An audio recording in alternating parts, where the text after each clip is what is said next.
on Sunday, but a predominantly cloudy day with some rain and the winds picking up once more, particularly so on Sunday night.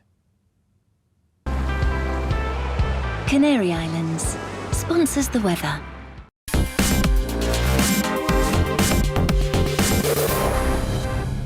You're watching GB News live across the UK and the world on our digital stream. GB News is Britain's news channel. We are the UK's home of discussion and debate from all perspectives. We are here for you. Don't forget to join our YouTube community by clicking on that subscribe button.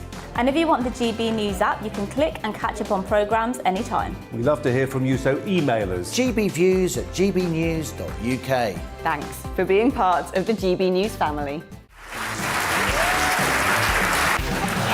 My name is Andrew Doyle. Join me every Sunday evening at 7 p.m. for Free Speech Nation. This is a show where we address current affairs and news stories of the week with the help of two wonderful comedian panellists. I brought in comics because I want to give it a lighter edge, and also they work for less. See you there.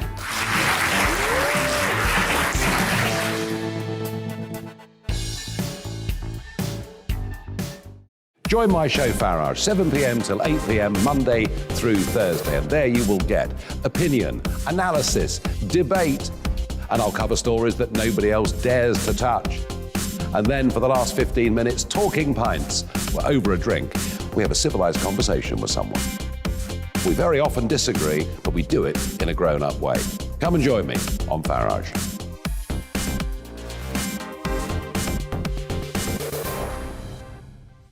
I'm Colin Brazier. I've reported from more than 70 countries around the world, covered wars from Afghanistan to Iraq, from Lebanon to the Balkans. I'm trying to bring that experience, that feel for events, to the studio. And something else. I'm ready to give an opinion. Today's stories with a spark. Brazier from 8 p.m. weekdays on GB News.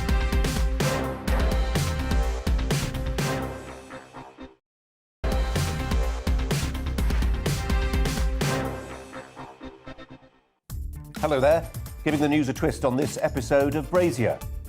As Boris takes paternity leave after the birth of baby number 7, how many of his backbenchers hope he'll leave work for good? We've been keeping a tally of his new Plan B rebels. He may now have one fewer offspring than our Prime Minister, but father of 6 Elon Musk says the world faces a crisis of empty cradles. Britain's leading demographer joins me in the studio to test the Tesla boss's theory.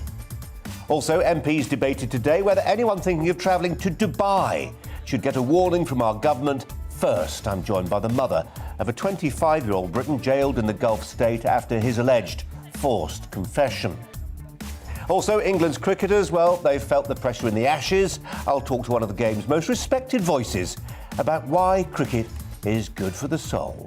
And we'll be live in Texas to discuss this. If you're on this call, you are part of the unlucky group. Well, it's really a good way to sack staff, but doing so by Zoom just before Christmas probably is not one of them. I'll talk to one of the 900 employees laid off by this boss with very little ceremony. All that plus tonight's Brazier Angle and our Twitter poll, but first the headlines with Tamsin.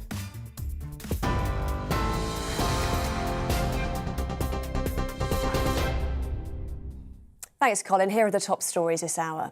The Prime Minister's senior aide gave awards at an alleged Downing Street Christmas party last year, GB News understands. Sources say Jack Doyle, currently Boris Johnson's Director of Communication, handed out prizes as part of an event at Number 10. It's reported he addressed up to 50 people who were in attendance during lockdown. GB News also understands that former senior adviser James Slack was present. He left the government in March of this year to become Deputy Editor-in-Chief of The Sun newspaper. It comes after a leaked video showing staff laughing and joking about an alleged party. Meanwhile, Boris Johnson is facing a revolt from Tory backbenchers who are questioning the government's credibility in enforcing England's Plan B COVID rules. New restrictions, including extending mandatory masks to indoor public venues such as cinemas and theatres, whilst guidance to work from home where possible will return on Monday. Mr Johnson has denied bringing forward announcements to divert attention from the row. And Public Health Scotland is urging people to not attend Christmas parties. In a tweet, it says, given the rise of coronavirus outbreaks linked to Christmas celebrations, people should defer parties.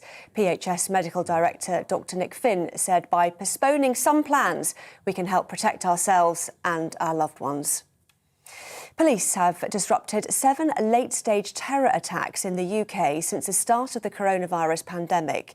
Counter-terrorism policing say the latest figures take the total number of foiled terrorism plots in the last 4 years to 32. They're also calling on people to remain vigilant over the festive period. Boris Johnson is facing renewed questions into a donation used to pay for the redecoration of his Downing Street flat. It comes after the Conservative Party was fined almost £18,000 by the Electoral Commission. It says the Tories failed to accurately report a donation and keep a proper accounting record. A party spokesperson said they were considering an appeal. The Scottish Finance Secretary has confirmed income tax rates will stay the same next year. Kate Forbes announced the freeze during the budget at Holyrood this afternoon. Other measures include an increase in the minimum wage for public sector staff to £10.50 per hour. It's the first budget to be put forward jointly by the SNP and Scottish Greens. Those are the headlines. Back now to Colin.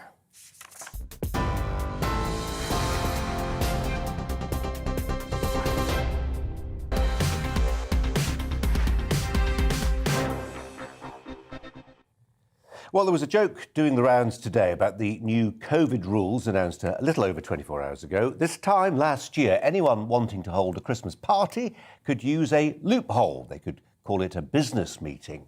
Now, anyone wanting to hold a business meeting might struggle to do so because of the government advice to work from home. But if they call it a Christmas party, they'll be fine. Well, it raised a few laughs in the newsroom, but the reality for number 10 today is deadly serious.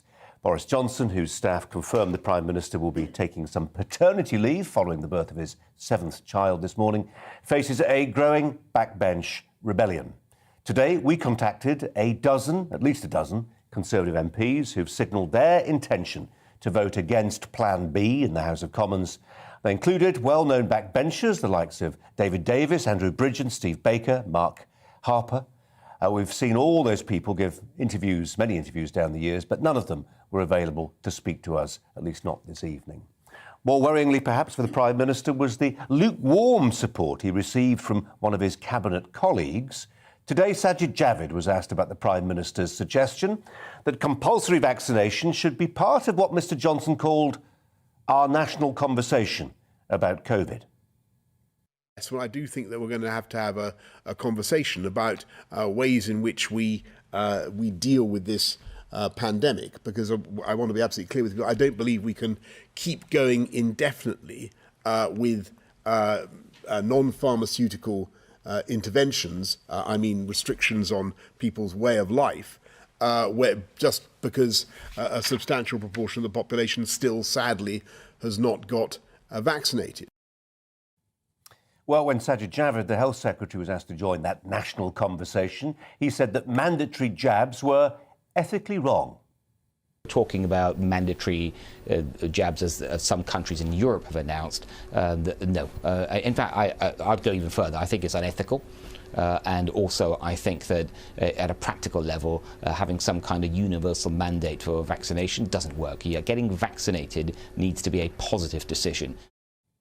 It needs to be a positive decision, amen to that. Well, for the chairman of one Tory group, this week's developments are a step too far. This morning, Charlie Sansom announced that he was resigning as chairman of the South Basildon Conservatives. He joins me now, I'm pleased to say. Thanks for your time, do appreciate it. Just explain your decision, if you could, to us. I feel we've come to a point now where the government are taking things a little bit too far. I mean, we've got vaccine passports which don't have any basis in science at all. And I find it quite tyrannical that the government want to push this through against all the evidence that they've got. Well, it does sound like there is a clamour building on the backbenches. Maybe not so much about vaccine passports. There's a lot of opposition to them, that's true. But this idea of a national conversation about mandatory jabs. We've done a lot on this news channel.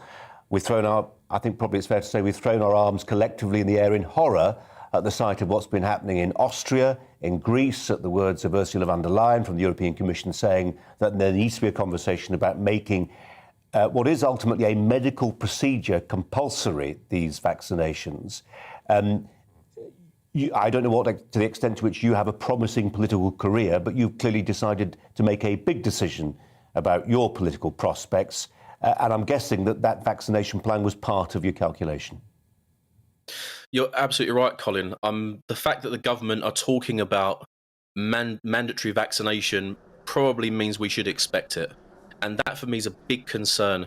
Now, my ears pricked up in the summer when I believe it was Sajid Javid actually that spoke about vaccinating children.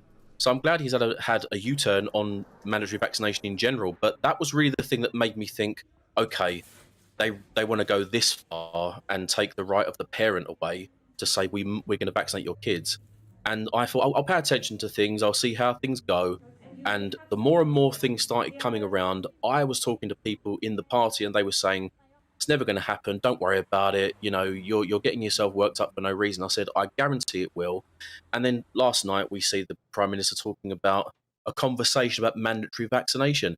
We all know if you look around the world, this is coming. And it just takes the brave few in Parliament to say to Boris Johnson, this isn't the right thing to do. Now, I'm a small voice in a very big pond here, so my voice may not make a difference, but theirs will. Yeah, I just wonder, Charlie, whether when you look at the polling, and I've not seen the latest polling on mandatory vaccinations, but I've been, maybe you have too, I imagine a lot of our viewers have been consistently surprised when you look at the polls. There is a public appetite out there for really quite draconian measures by government, whether it's vaccine passports, whether even it's mandatory vaccinations. You'd like the numbers to be relatively small. They're not. I think that's because the mainstream media and the government have done a very good job in scaring the public into a position where they feel they've got no choice but to wear a mask, but to wash their hands, but to get a vaccination. I mean, the vaccine passport itself is discriminatory beyond belief. I could go into a venue right now, and I have been double jabbed, so I'm not anti-vaccination, but I could go in there and I could have COVID without knowing it, and I could pass that on to somebody else in the venue, who then might go home and pass on to someone who hasn't been vaccinated. That's a problem in itself. If you believe the virus will spread without the vaccine passport anyway. And then if you go there having had COVID, you've probably got more chance of fighting the virus off again with your natural antibodies, but you would be denied access to a club or a bar. Well, Charlie, I'm with you. I got my booster jab because you haven't had the jab that you don't necessarily need. So you create a two-tier society.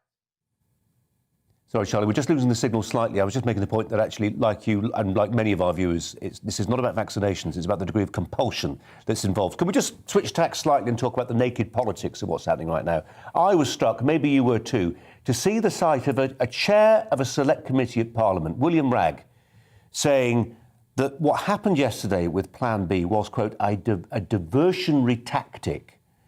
Now, that shows a degree of cynicism on the backbenches about the Prime Minister's motives, the leader of our country, which frankly beggars belief.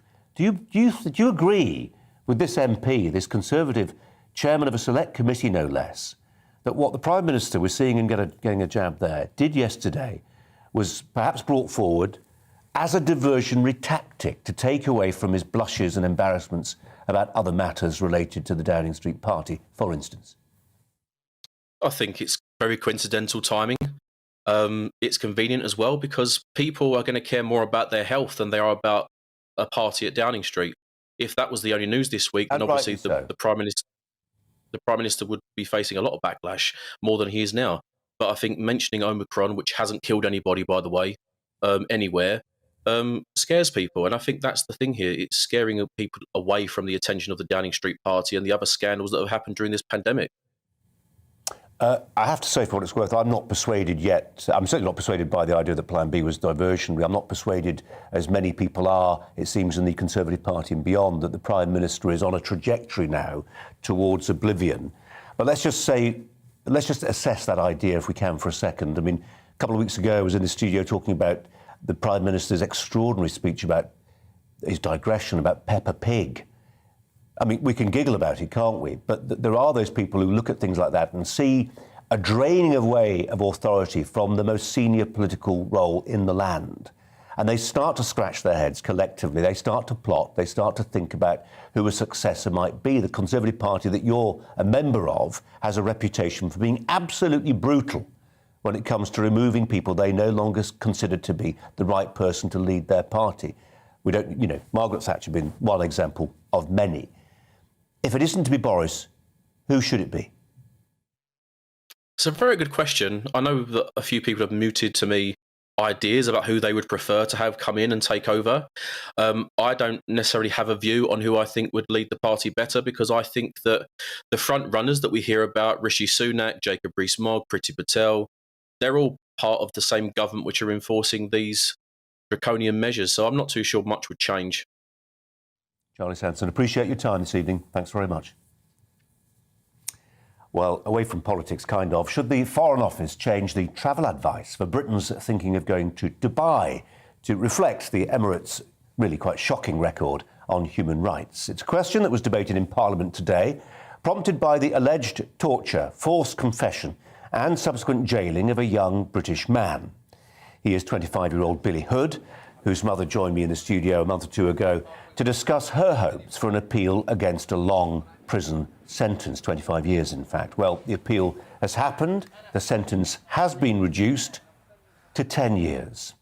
His crime, a vial, several vials of his friend's CBD vape oil found in his car. During the debate, Natalie Buchan, the MP for Kensington, raised questions about consular support for British citizens who are currently detained in Dubai. Currently have 2 constituents who are imprisoned in the UAE. I am in detailed discussions with the Minister for the Middle East and North Africa, and I appreciate that there's a limit to what you can say or what the Honourable Lady can say at the dispatch box. But can the Honourable Lady, the Right Honourable Lady, reassure me that the FCDO is doing everything in its power to assist my 2 constituents, Mr Albert Douglas and Mr Billy Hood, and is treating these cases as the highest priority? That was a little earlier today. Well, David and Breda Gukian, uncle and mother of Billy Hood, join me now here in the studio again. And we appreciate you coming in. It's always slightly disappointing to see the House quite empty at times like that, isn't it? But, you know, these are busy MPs. They've got lots of things to think about. At least this debate is happening. You must be pleased about that, Breda. Yeah, I'm very happy with that. And I'm happy that Billy's name was brought up today. Just wanted to say something there. His charges have also changed. His charge now... Well, they've been effectively dropped, haven't they? They've been all dropped. And his charges are unintentional possession. He's getting 10 years for unintentional possession. David, what do you say to people, and you always get these people, we'll start with this straight off the bat, who argue, go to Dubai, you know it's got a reputation for being incredibly austere in terms of its penal code when it comes to drugs. You flout that law, you face consequences. Break any law in any country, you should face consequences. No one's disputing that anywhere in the world. But there's no law being broken. The appeal court, if you read what the appeal court says, drug trafficker, they agreed with everything that we spoke to you about before. And when you get to the very bottom, when you're quite happy and you get to the very bottom, and then it says, sentence reduced for 10 years for unintentional possession. I can't see how that's a crime. You know, you do stipulate about breaking the laws. No one disputes it. If you go to a country, you break the laws, no matter how stringent they may be, you have to face the consequences. But what happens when you go to a country and you don't break a law, but still face them consequences? That's where the injustice is for us. Breda, there's a way of looking at this that says, OK, he was I think it was back in January when this... So he's been in prison for a few months already. 11 months. He's got, from 25 was reduced to 10. I mean, the direction of travel in that sense is good. Will there be further opportunities to chip away at that sentence, or have you now shot your bolt, in a sense? No, we've got one last chance. I think we can go to the Supreme Court, where it could drop to maybe 2 years. But, as we say, it's unintentional. Billy's done 11 months. Send him home. 11 months for no crime. Send him home. That's all we want. That's all I want is Billy home for Christmas. Not going to happen, I know now, but we'll still keep fighting for him. We'll never give up.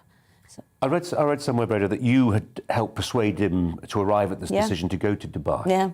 Yeah, I did. And we know that there is, in Parliament today, a debate about the Foreign Office advice that should be given to people thinking about going to Dubai. What is your advice? Really think twice. Look into details, look into detained in Dubai. And only that we're stuck in this position now that we realise how many more innocent people there is imprisoned over there, for a lot of them for some things they haven't done. David, a few months ago we had Rada Sterling, we mentioned detained in Dubai, the pressure group, just a moment ago there, Breda did. And she makes the point, Rada Sterling makes the point, that this is a systemic problem in Dubai. You've got a legal system often populated by judges who are not from the Emirate, actually. They're brought in from outside, from other countries. And they're almost, I'm not going to talk about a commission system, but they certainly have targets to hit. Yeah. Now, their prosecution authorities say that some of the claims that have been made, for instance, about Billy not having access to an English translator, having to sign his confession in Arabic, even though he couldn't speak Arabic, who are we to believe? The people who say there's a broken justice system in Dubai, or some of those people in Dubai who say, actually, there's a system that applies fairly to everybody? OK, so if it was a one-off case, I would probably side with the thing that there's no smoke without fire. It's not a one-off incident. It's a consistent that goes on and goes back over the years.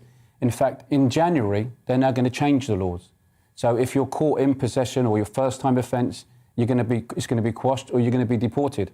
So because of the case, we believe because of Billy's case, we can't prove that, but we believe because of Billy's case, in January, the law is going to change, that this won't even be an offence.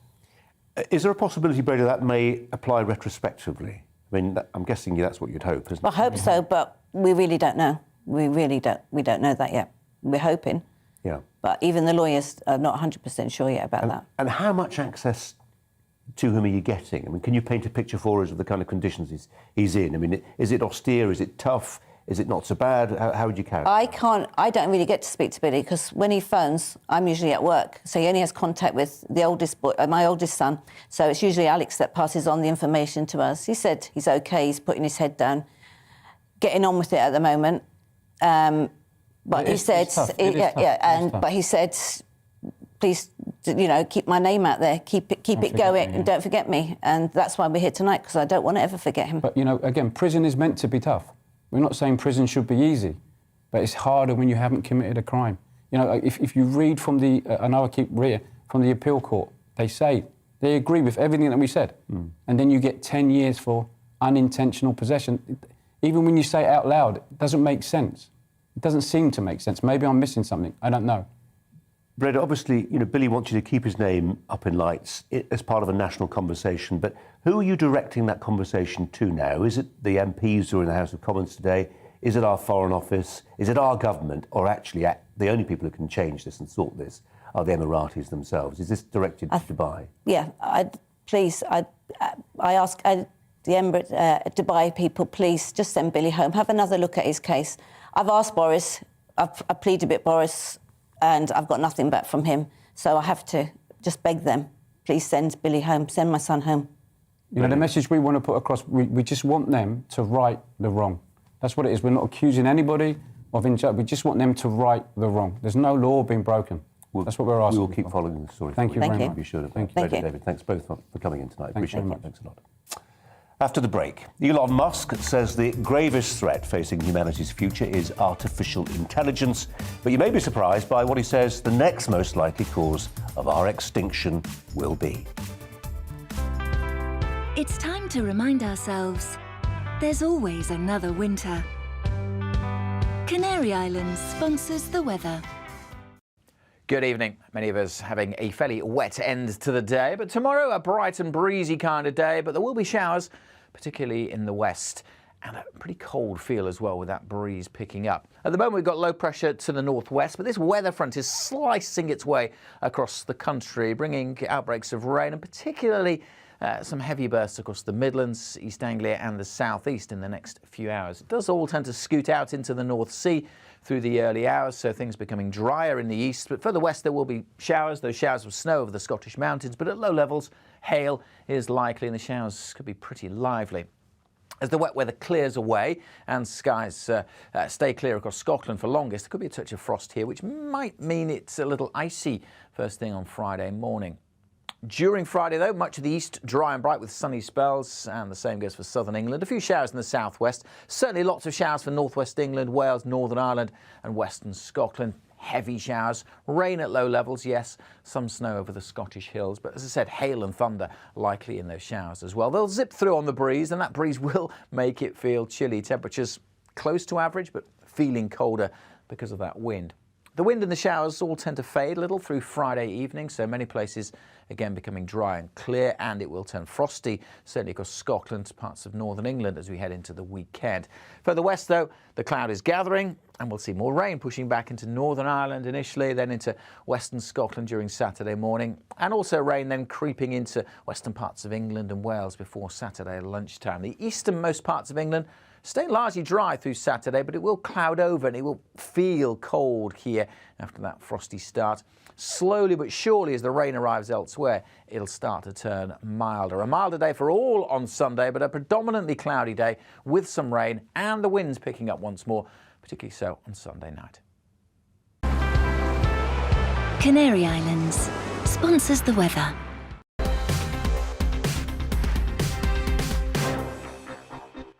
You're watching GB News live across the UK and the world on our digital stream. GB News is Britain's news channel. We are the UK's home of discussion and debate from all perspectives. We are here for you. Don't forget to join our YouTube community by clicking on that subscribe button. And if you want the GB News app, you can click and catch up on programmes anytime. We love to hear from you, so email us. gbviews@gbnews.uk. Thanks for being part of the GB News family. My name is Andrew Doyle. Join me every Sunday evening at 7 p.m. for Free Speech Nation. This is a show where we address current affairs and news stories of the week with the help of two wonderful comedian panellists. I brought in comics because I want to give it a lighter edge, and also they work for less. See you there.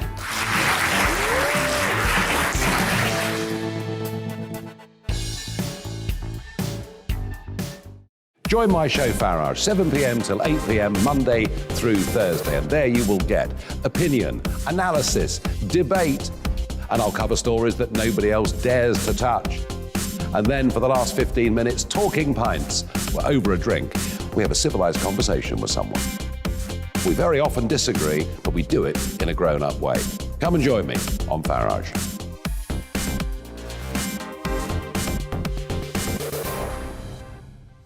I'm Colin Brazier. I've reported from more than 70 countries around the world, covered wars from Afghanistan to Iraq, from Lebanon to the Balkans. I'm trying to bring that experience, that feel for events, to the studio.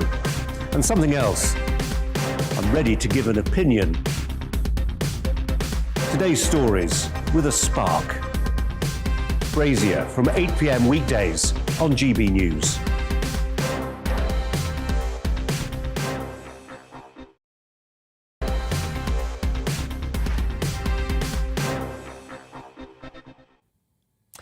Now, the comedian Lenny Henry has told Britain's broadcasters not to use that ugly acronym BAME. I think he's spot on. About 1 million years ago, when I started as a cub reporter on a local newspaper, we were told journalists should never deal in generalisations. Where possible, we should be specific. And BAME, black, Asian and minority ethnic, lumps together people whose identities often have very little in common other than they are not white. I think Sir Lenny is right, but the reaction to his intervention is so wrong. By which I mean what? Well, it's one thing for an esteemed public figure and the lobby group which bears his name to call for changes in the way we talk, the way we describe the world around us. But it's another thing entirely when, en masse and on the instant, every one of Britain's terrestrial broadcasters decide to fall into line with his demand. And that's what happened this week. The BBC, Channel 4, ITV and Channel 5 jointly agreed they would stop using BAME. These organisations all employ journalists who are now effectively being told which words they can use. Just think about that. And as you do, and before we get into why this matters, let me show to you how this isn't some weird Media Land one-off. This week, we learned that the SNP government in Edinburgh is telling Scots which words it approves of and which ones it doesn't. Take a look at this.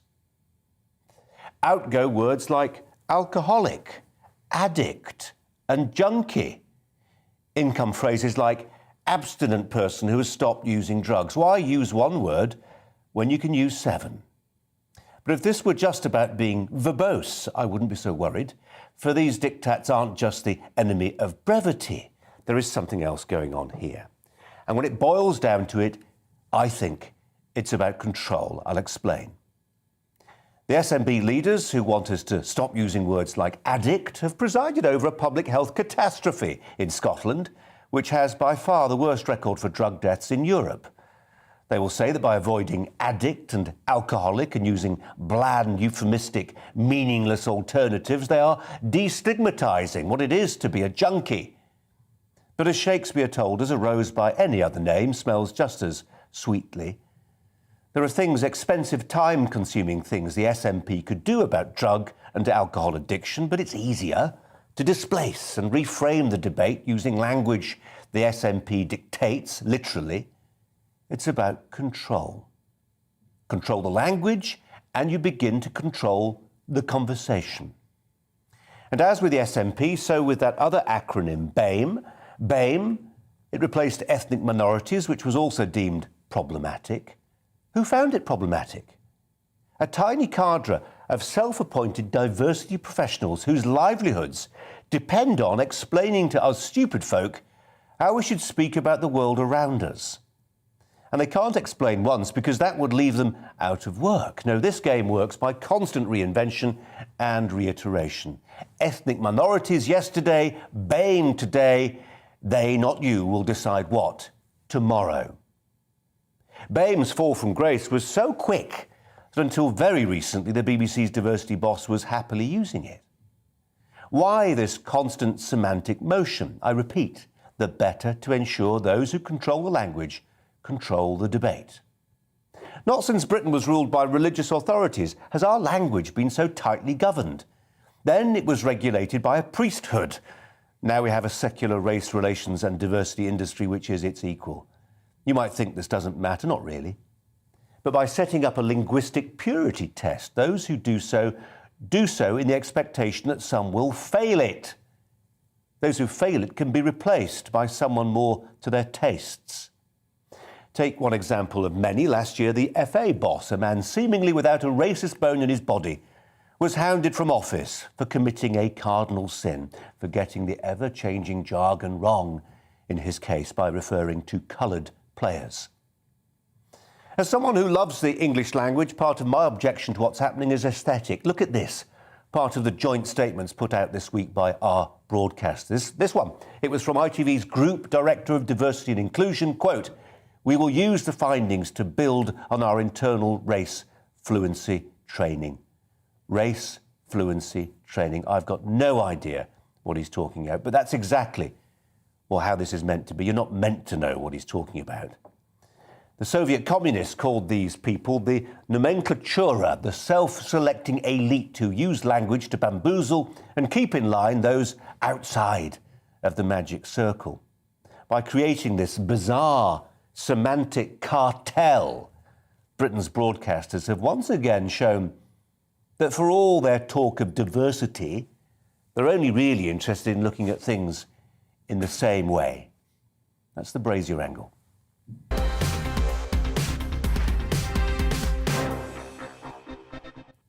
Well, joining me now, Martin Campbell, former Ofcom Chief Advisor. Martin Campbell, really appreciate you joining us this evening. Thanks for your time.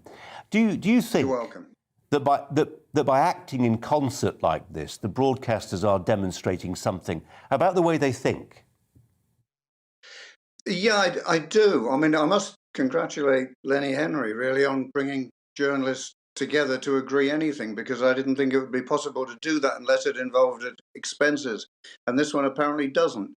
But I think what you were saying about the SNP and the whole sort of weird woke stuff is slightly separate to this, to the Lenny Henry thing. And while I understand that there's a worry about bowing to celebrity and so on, I think what Lenny Henry is saying is right, insofar as these labels, and you hark back to your days as a cub journalist, and I went through them as well. And things like BAME for journalists, it's lazy journalism, and lazy journalism will always finish as dangerous journalism. So from that point of view, I think he's right with BAME. With alcoholic and junkie and the rest of this nonsense, I think that's entirely separate. I was interested in. Martin, I may be guilty of conflating. I may be guilty of conflating a little bit there, but I just wonder. I mean, you say it's terrific that Lenny Henry. I mean, you know, Lenny Henry, national treasure, adored by millions, etc., etc. But really, the idea that he can say, however helpful his advice may be, that he can essentially tell hundreds of journalists about the language they ought to be using to describe the world around them. I'm not saying he's wrong. I happen to think he's right. I think BAME is really unhelpful and there are more specific ways of doing it. But the fact that we should all then fall into line, not because journalists have decided that, by the way, but because their bosses have, that strikes me as wrong.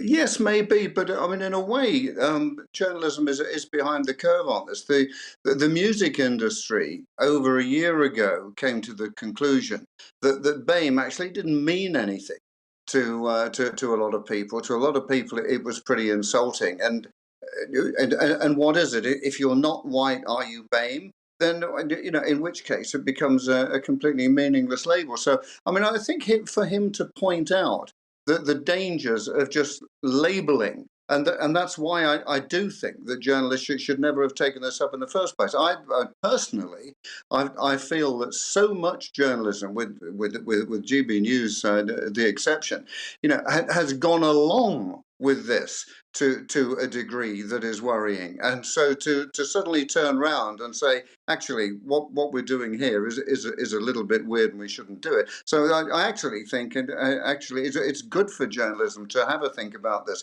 The fact that it's Lenny Henry, well, who cares? Yeah. Well, I just go back to my original question, really, Martin. I mean, where's the pluralism of the thing? You know, it's for all the terrestrial broadcasters simultaneously to say, Lenny, we agree with you. You're right. BAME's not the right acronym to use. You know, that it's the acting in concert from organisations which deify the principle of diversity, and actually then, when it comes to it, act as one. Where's the pluralism there? Where's the cognitive diversity? Where's the freedom of thought? Well, my worry about, particularly with BBC journalists, of the obsession with diversity actually makes any question of diversity diluted because of the way that they approach it. So I don't see anything wrong with having a look at the way that diversity it is presented. And as a journalist, I do feel that it's lazy just to label people this and that. It's the same. I mean, political journalists have done it for years. Now, I always think it's right. Oh, he's a left-wing politician. He's a right-wing politician. Therefore, they obviously don't agree on anything. And if you've got two right-wing politicians, they clearly agree on everything. It's complete nonsense. So the further that they get away from labels, the better. My bigger worry is what you're talking about in Scotland, where actually you're not saying what is going on. You're not stating the facts. You're not saying this is the state of affairs. You're using weasel words. We hear a lot of weasel words lately, don't we? But you're using weasel words to describe things, and that's not good.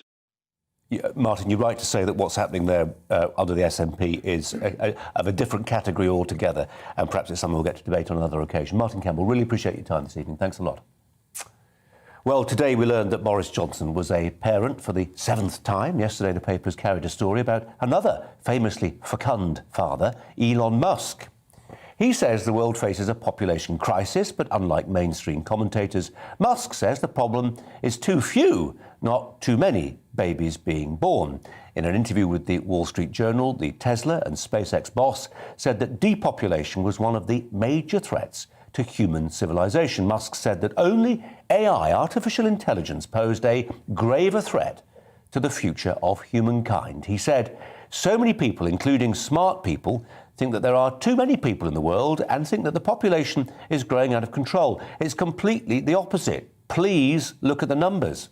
If people don't have more children, civilization is going to crumble. Mark my words. Joining me now, one of Britain's leading demographers, Paul Morland, the author of The Human Tide.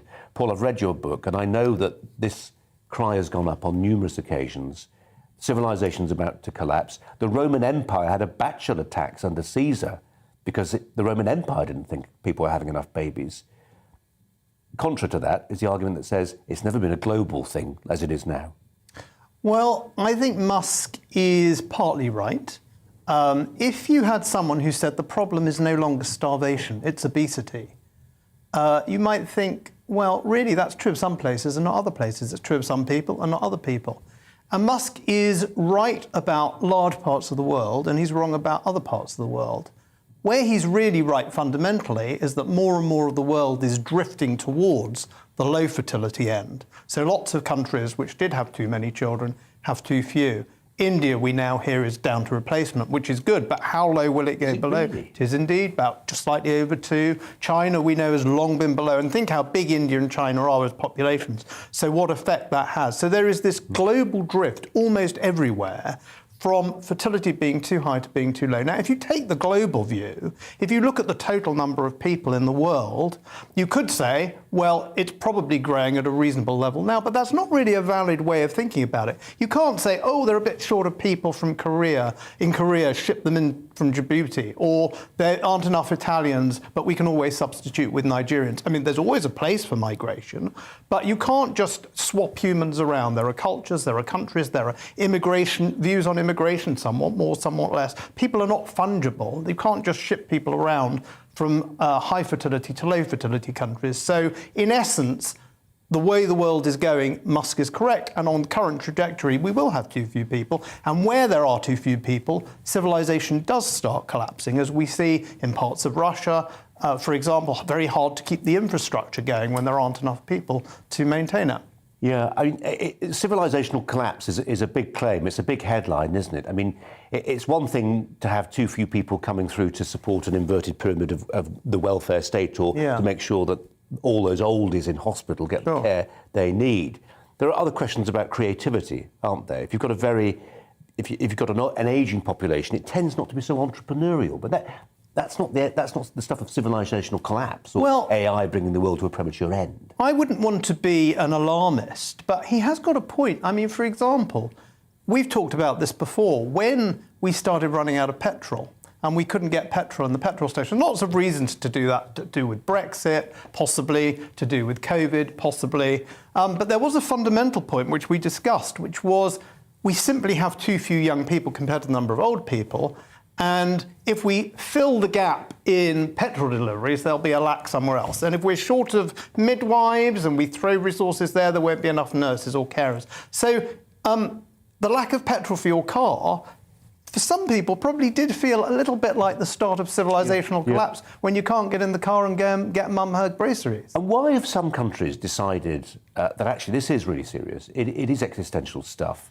And it's not just the Hungaries of this world and their free IVF and you don't pay any income tax if you've got 4 or more children. It's other countries. It's the Singapores of the world who are saying, actually, you can have a lot of help with your mortgage and school fees and all if you have 2 or 3 children. But it's rarely working. The Chinese have found to their horror that having persuaded people to have 1 child, and now to persuade them to have 2 or 3, it's impossible.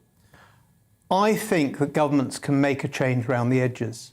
But if we are going to rely on government policy to keep the human race going, we are in trouble. I mean, imagine we went back to the 1800s or the 1600s or the 1400s, and we said, well, where's the child benefit? Where are the state-provided nurseries in Victorian England or in medieval France? So it's cultural, religious. It's not only. I mean, it is deeply cultural. Now, to some extent, you can see that at the level of countries, but even within countries, you can see societies, smaller groups that have very high fertility rates. The Mormons in the United States, for example, have a fairly high fertility rate. Hutterites have an even higher one. And there are religious minorities in parts of Eastern Europe, the countries have very low fertility rates, but they have high fertility rates. It's not about economics anymore. Increasingly, it's about culture, it's about belief, and it's about a view of the future, and whether you want to invest in that future and keep going as a culture or as a civilization, or whether you don't really care. When you picked up the paper yesterday, or you heard of what Elon Musk had to say, were you delighted? Because it is somebody of the highest profile, and whatever, he's pretty marmitey, but he's undoubtedly an original thinker, a clever man, with his sixth child, babe in arms there. Has he started a conversation? Well, I was, of course, delighted because since he said that, I've been invited to meet you again. I've done a debate on Times Radio, and I've been asked to write a newspaper article. So it's always, and of course, this is my highest priority. It's always nice when people start talking about demography at all for demographers. But seriously, I am pleased he made this point because although it's obviously a gross simplification, as I've said, and we need people to understand it at a more granular level, the shift of the world, the trend of the world is in the direction that he's talking about, and it is important that people recognise that. Paul Morland, as ever. Thanks for Thank coming. you. Thanks a lot. After the break, we'll hear from a man who was sacked along with 900 of his colleagues on the same Zoom call.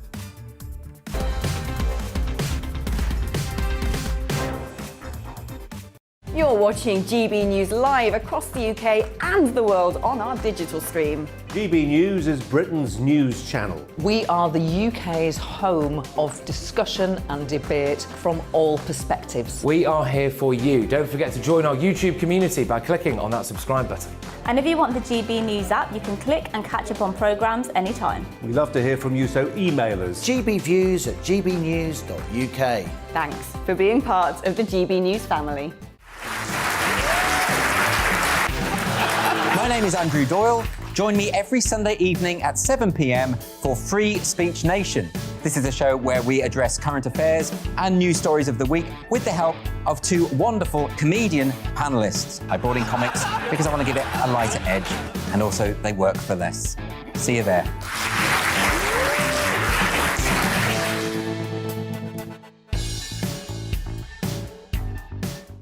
Join my show Farage, 7 p.m. till 8 p.m. Monday through Thursday, and there you will get opinion, analysis, debate, and I'll cover stories that nobody else dares to touch. And then for the last 15 minutes, talking pints. We're over a drink. We have a civilised conversation with someone. We very often disagree, but we do it in a grown-up way. Come and join me on Farage.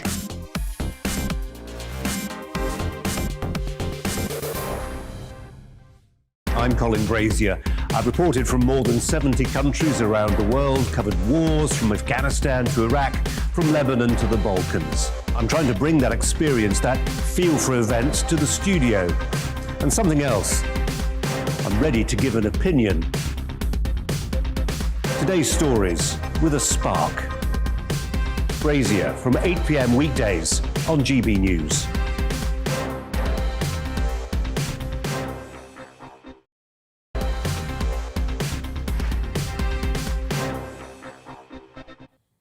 Well, as many disgruntled employees have found over the years, the name a business decides to give itself doesn't always tell you much about the kind of firm it is to work for. Take the case of an American mortgage company called Better, which couldn't have behaved worse. Its chief executive officer is 43-year-old Vishal Garg, who fired 900 staff with no warning via a Zoom call last week. Here's a recording one of those 900 shortly to be made unemployed staff made of the call. If you're on this call, you are part of the unlucky group that is being laid off. Your employment here is terminated, effective immediately. He didn't sign off with the words Merry Christmas, but perhaps he couldn't. Anyway, joining me now is one of the employees on that Zoom call. He's Christian Chapman, a father of 5 and the main breadwinner in his family, who has, as you can imagine, unexpectedly found himself looking for work in the run-up to Christmas. Joins me now from Texas. Christian, thanks so much for joining us. Did you have any idea at all that news was coming? I didn't. I had no idea. We were talking in a training meeting with all of our trainers. We were talking about a white elephant Christmas gift that we're going to do the next week on Zoom. And then all of a sudden we see this link pop up on our calendar. It looks like an all hands meeting, which we typically have once a month. So we were debating on it. There was a little confusion. Then another comes on about 15 minutes later. So we don't know which one to go on to. We start on it. We get on there, and then my breath was just taken away as Vishal just kind of callously and coldly told us we were terminated effective immediately. I mean, once you've sort of drawn a deep breath, what was your response? One, well, he started the interview by saying, or his thing by saying, you know, he's only done this twice. The first time he cried, the second he hoped to be stronger. It was almost like he was eliciting empathy from us about having to fire us. And so I was really frustrated with that. And I thought, you know, they just got liquidity of $750 million, almost $1 million per employee they laid off. Did we trade empathy in our country for $1? Christian, I suppose with some people listening and they'll think, well, look, there's no optimal. Well, is there? Is there an optimal way of letting so many people go at once? I mean, is it better done? Obviously, it's better done face to face, maybe a phone call. But this was the boss. I think. Yeah. So with Zoom, the amazing thing with Zoom is you can do breakout rooms, and so you know, in looking at this, you could have done he could have done the bulk call, and then it could have been broken out to HR in Zoom meetings across the board, and we could have had some closure. The problem with Zoom is when you do a layoff, you're stuck at your desk. So here I am looking at the desk, because after this interview, like after this, everything shuts down. My computer shuts down, my phone shuts down, my email, my Slack. I have no communication. I'm told I'm going to get an email, and I'm left completely stuck, blindsided. In another layoff, you would say goodbye, you would remove stuff from your desk, but here I'm left staring at this blank screen saying, do I have a job? Wait, I had a job. All your IT came with the job, and when the job wasn't there, the IT left. It shut down 10 seconds after that call. So my community, my relationship, my friends, gone, no support, and I'm left in an empty room staring at a blank screen for hours before we get any kind of correspondence or email from the company. We didn't know what was going on. And you try to explain to your wife and family at Christmas, I don't know if I'm getting another paycheck. I don't know what we're going to do for Christmas. I know we were going to go on vacation. My wife wanted details, and I didn't have those to give her. It was like being kicked in the gut. Do you think there's something in the nature of how Zoom has made interpersonal relationships at work more impersonal? We physically see less of people. Do you think that's a situation where this becomes easier to do? I think it does. I think it becomes easier. You're not having to have those one-on-one calls. You're not having to talk to people. It's like a broad stroke and then just shut down. And then you're left on your lonely little island working remote by yourself in the dark, literally in the dark, right? All the IT is completely closed down. And so we were just left hanging, wondering. I mean, look, within a day, you'd posted a compelling video on YouTube. I struggle to believe you're going to be jobless for very long, Christian. I hope not. I hope not. I hope that somebody will see something that I've done and there'll be a job offer. And at the end of the day, I want a job that I can provide for my mortgage, for my family, that I can provide Christmas presents. And that's really what I'm after. Christian Chapman, we wish you all the very best. And thank you for joining us this evening here on GB News. Thanks a lot. Well, for people who love cricket, the Ashes, which started this week in Australia, remains special, of course. But the sport itself does not quite cast the spell it once did, at least not in the country where it was founded. My question tonight is this: does cricket make enough of the good that it does? That might sound an odd question, perhaps not least given the racism allegations directed at Yorkshire County Cricket Club recently. But I think the case can be made, and isn't enough, that cricket imparts more lessons for life than any other sport. The moral courage needed to face down a fast bowler, the mental strength required to ride out a run of bad luck. But more than that, things like the way young and old are brought together in a pavilion to learn from one another intergenerationally. The list is long. Let's try and add to it in the company of the former BBC radio producer, the man who produced Test Match Special for 34 years on the radio, Peter Baxter. Peter Baxter, thanks so much for your time this evening. Do appreciate it. Will you be staying up tonight? Well, I don't have BT Sport, so it'll only be for the radio. At one stage, I must say the weather forecasts were terrible for Brisbane, and they've been having a lot of rain, which is part of the problem that they're having. But I think England could do with one of those thunderstorms now. But so I'll probably listen to a bit on the radio. We'll gloss over that private grief about the way England are getting on in the Ashes in the first test in Brisbane. But I want to talk really about the importance of cricket and its ability to impart more aptitudes for young people in particular than any other sport. And I know that everybody takes their sport and they say rugby leaves you with all this resilience and camaraderie and all the rest of it. But I think it is possible to say about cricket that it delivers more aptitudes than any other sport. Do you agree? Absolutely. You know, when Chance to Shine started, that charity organisation that brought cricket largely to inner city schools, it was very much that appealed to a lot of headmasters, the civilising aspect of cricket and what it taught the children about life. And obviously I believe Peter, that very much. There's so much more around cricket. What does it teach them? I think it is a civilisation. It teaches them to take triumph and disaster and treat them just the same, very much so. I mean, look at poor old Rory Burns getting the first ball of the entire series. He gets out. And then, of course, he drops a catch as well, which doesn't help. He's got to live with that, and he's got to try and go out there and make 100 in the second inning. That's part of the character forming of cricket. Put it all behind you and get on with it. Yeah. And some of the sort of character formation elements are obvious. You know, it does take moral courage. For all it's got this congenial reputation, but it does take courage to stand in front of somebody bowling really quickly with the intention of hurting you. But we also, as you were talking, Peter, flashed up a picture from inside a classical sort of pavilion scene, and there was somebody with grey hair like you and I talking to somebody who was much younger, and that sort of transmission of jokes and knowledge and wisdom.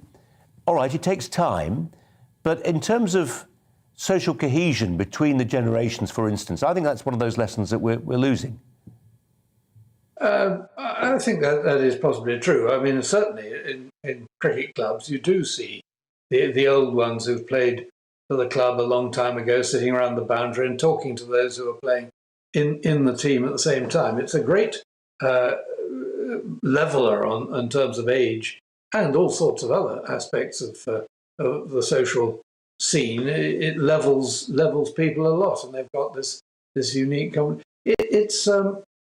I said it teaches you to deal with triumph and disaster, and I think the other thing we discovered on Test Match Special a lot, how many actors are hugely keen on cricket and regard cricket as very much like going on the stage, and in a way it is. It's a team game, as is taking part in something in the theatre, but that moment you step on the stage, you're on your own. No other game like it, which isolates you at the crease, but also puts you as part of that team as well. It's a really good parallel with what happens for our beloved thespians. Peter Baxter, so good of you to join us this evening. Really appreciate your time as ever. Thanks very much indeed. Just to reflect then on that poll we've run tonight, not had a huge appetite from you. Not like last night's, which was about COVID. This one, there it is. As Boris welcomes baby number 7, do you think dad of 6, Elon Musk, was right this week when he said the world is having too few babies? Just discussed that with Paul Morland. About 2/3 of you say, nah, don't get busy. Dan Watton's next. Stand by. It's time to remind ourselves there's always another winter. Canary Islands sponsors the weather. Good evening. Many of us having a fairly wet end to the day, but tomorrow a bright and breezy kind of day, but there will be showers, particularly in the west, and a pretty cold feel as well with that breeze picking up. At the moment we've got low pressure to the northwest, but this weather front is slicing its way across the country, bringing outbreaks of rain and particularly some heavy bursts across the Midlands, East Anglia and the southeast in the next few hours. It does all tend to scoot out into the North Sea through the early hours, so things becoming drier in the east. But further west there will be showers, those showers of snow over the Scottish mountains, but at low levels hail is likely and the showers could be pretty lively. As the wet weather clears away and skies stay clear across Scotland for longest, there could be a touch of frost here, which